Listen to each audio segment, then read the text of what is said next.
हम लोग जो इतनी बड़ी तादाद में यहां खड़े हैं, आज अपने हक के लिए खड़े हैं, आप जो ये ललकार और हुंकार आज ललित भाई और मनोज भाई का आह्वान जो किया हुआ है, ये ललित भाई और मनोज भाई एक नहीं है, ये हजारों हैं, लाखों हैं। और रही बात कि आप लोग वो लोग हो जो रोज कुआं खोदते हो, रोज पानी पीते हो। आपको पता है कि कुआं खोदना आता है आपको। जब कुआं खोदना आता है तो कुएं में गिराना भी आता है लोगों को, इसलिए डरने की जरूरत नहीं है आपको। ये दिल्ली की जनता समझ चुकी है, जान चुकी है। दिल्ली के कर्मचारी, ये आप अकेले नहीं है, आप हजारों की संख्या में नहीं है, आप लाखों की संख्या में है। अभी भाई ने मुझे बताया कि भैया मृतक आश्रित के लोग, उनको भी कॉन्ट्रेक्चुअल बेसिस पे रखा है। आप सोचिए, क्या उनको डर नहीं है इस बात का? क्या उनको भगवान का डर नहीं है? उनको शर्म नहीं आती है?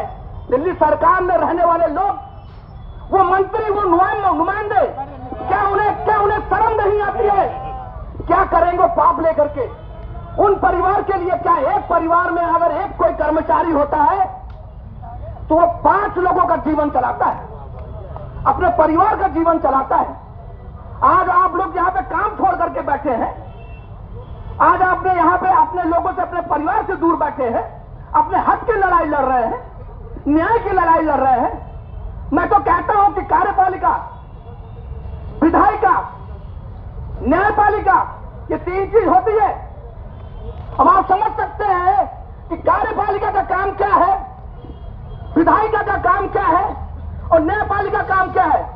दोनों फेल हो चुकी है, कार्यपालिका और विधायिका, और न्यायपालिका के पास हमें जाना पड़ता है।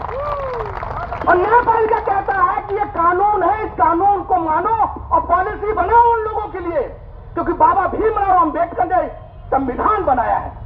तो बाबा भीमराव अंबेडकर ने अगर संविधान बनाया है तो हमें जीने का अधिकार है, हमें जीने का अधिकार है, हमें नौकरी पाने का अधिकार है, हमें आत्मसम्मान से जीने का अधिकार है।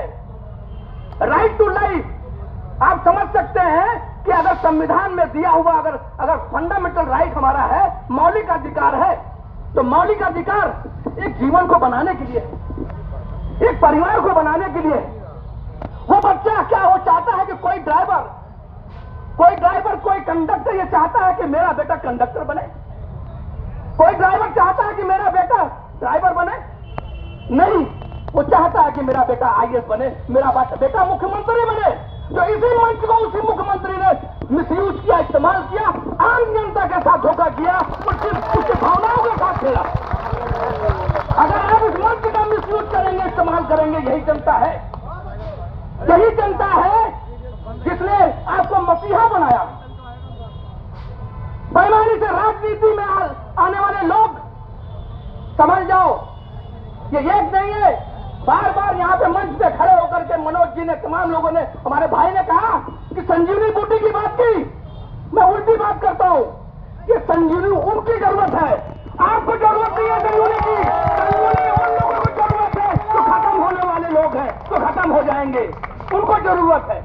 इसलिए घबराने की जरूरत नहीं है, ऐसे अडिग रहना है, एकता के साथ रहना है। मैं आप सारे के साथ कह सकता हूं कि आप समझ सकते हैं कि रोजगार के लिए नौजवान सड़कों पे है, रोजगार के लिए नौजवान सड़कों पर है। और जिसे रोजगार दे दिया, जिसको रोजगार दे दिया, उसका परिवार कहां है? उसका परिवार क्या कर रहा है? क्यों गुस्सा है हमारे में? क्यों गुस्सा है आप में? क्यों आप लोगों को कहते हैं कि तुम मेरे मसीहा बनोगे, तुम लीडर बनो, हमारी आवाज बुलंद करो, वहां तक पहुंचो? अभी भाई ने कहा कि शीशे लगे हुए हैं, आवाज इतनी बुलंद करो वो शीशा टूट जाए, आवाज इतनी बुलंद करो वो शीशा टूट जाए, वो घर से बाहर निकले। वो भैया आप कहां चले गए? वो आम आदमी की बात करने वाले, आम आदमी की बात करने वाले ये लोग जो बैठे हैं, हम लोग जो यहाँ खड़े हैं, हम लोग भी तो आम आदमी हैं। क्या आपका फर्ज नहीं बनता कि आप यहां करके ये कहिए कि दबाइए उन नेताओं को, उन यूनियन के लोगों को, उनको बताइए, आप अपनी समस्या बताइए। परसों से आप लोग खेलते आ रहे हैं, आप लोग परसों से खेलते आ रहे हैं। का इस्तेमाल हो रहा है। तो ये गुस्सा क्यों है और ये कब तक रहेगा और कब तक गरीब को गरीब बनने रहने देना चाहते हो? इसका सवाल की जवाब हम चाहते हैं आपसे। ये गरीब को गरीब ही बनना देना चाहते हैं। मैं आज कह सकता हूं, हम भी इसी एक मंच के एक आंदोलन के पार्ट थे। उस कोने में खड़े होकर के हमने भी तिरंगा झंडा लेकर के मैं दौड़ लगाया था जब लगा कि परिस्थितियां बदलने वाली हैं, परिस्थितियां बदलने वाली है, नया परिवर्तन आने वाला है, नया बदलाव आने वाला है। लेकिन नहीं, जो परिवर्तन लेके आने वाला था, जो बदलाव लेने वाला था, वो करप्ट हो गया, वो भ्रष्टाचारी हो गया, वो करप्ट हो गया, भ्रष्टाचारी हो गया। आप समझ सकते हैं किस पीड़ा से मैं कह सकता हूं, ये पीड़ा है हम लोगों में। आज दुख है इस बात का। आप अपने घर में बताइए कि आपके कितने बच्चे हैं। आप शाम को जब आप घर पे जाएंगे तो कहेंगे बेटा कहेगा कि पापा आज कुछ लेके आए हो क्या? आज मुझे कुछ घुमाने ले चलना है क्या? कुछ दोगे क्या?